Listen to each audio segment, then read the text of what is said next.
আপনি কি জানেন জঙ্গলের সবচেয়ে বড় প্রাণী কে? হাতি। সবচেয়ে লম্বা জিরাফ। সবচেয়ে দ্রুতগামী চিতাবাঘ। আর সবচেয়ে বুদ্ধিমান সম্ভবত শিম্পাঞ্জি বা শিয়াল। তাহলে প্রশ্ন হলো, সিংহ কেন বনের রাজা?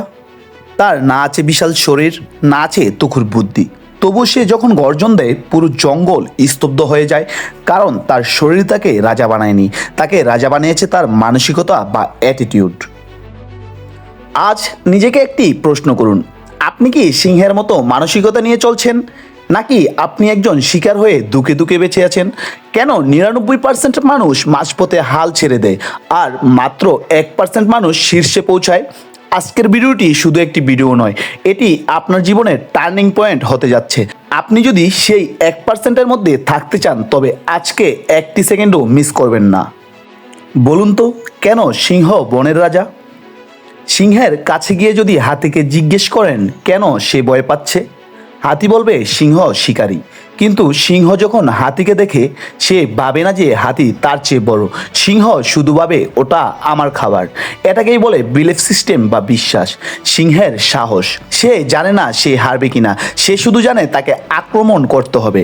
ভয়হীনতা, রাজা হওয়ার জন্য শ্রেষ্ঠ হওয়ার দরকার নেই, সাহসী হওয়ার দরকার আছে। আমাদের জীবনেও সমস্যাগুলো হাতির মতো বড় হতে পারে, কিন্তু আপনি যদি শিকারীর মানসিকতা নিয়ে সমস্যাকে দেখেন তবে আপনি জয়ী হবেন। 99% ভার্সেস 1%। পার্থক্য কোথায়? অধিকাংশ মানুষ কেন ব্যর্থ হয়? গড্ডালিকা প্রবাহ। মানুষ যা করছে সবাই তাই করতে চায়, তাৎক্ষণিক ফল বা ইনস্ট্যান্ট গ্রাটিফিকেশন। আমরা আজ কাজ শুরু করে কালই সাফল্য চাই, না পেলেই হাল ছেড়ে দিই।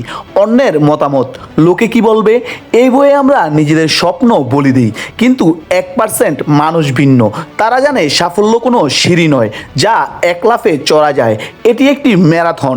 সিংহ যখন শিকার করতে গিয়ে ব্যর্থ হয় সেই জঙ্গল ছেড়ে পালিয়ে যায় না, সে আবার চেষ্টা করে, কারণ সে জানে সে রাজা।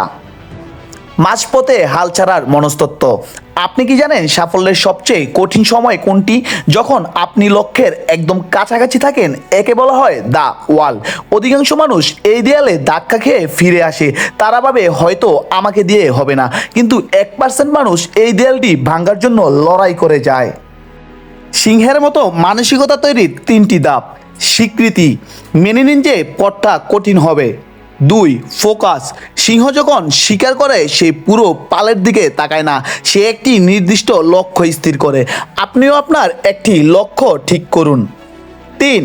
একাকিত্ব, সিংহ একা চলতে ভয় পায় না, শীর্ষে পৌঁছাতে হলে আপনাকে মাঝে মধ্যে একা চলতে হবে। বেড়ার পাল থেকে রাজা হওয়া যায় না। আপনার ভেতরের সিংহকে জাগিয়ে তুলুন।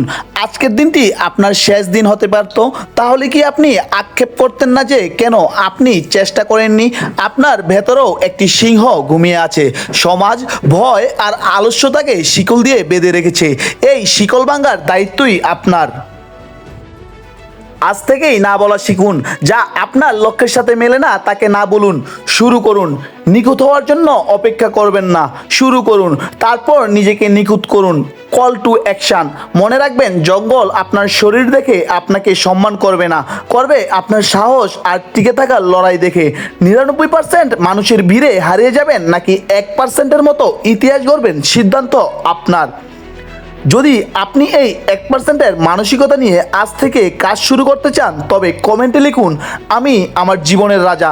ভিডিওটি ভালো লেগে থাকলে তাদের সাথে শেয়ার করুন যাদের ভেতরে আপনি সিংহর গর্জন দেখতে চান। সাবস্ক্রাইব করে আমাদের পাশেই থাকুন। দেখা হচ্ছে পরবর্তী ভিডিওতে। আল্লাহ হাফেজ।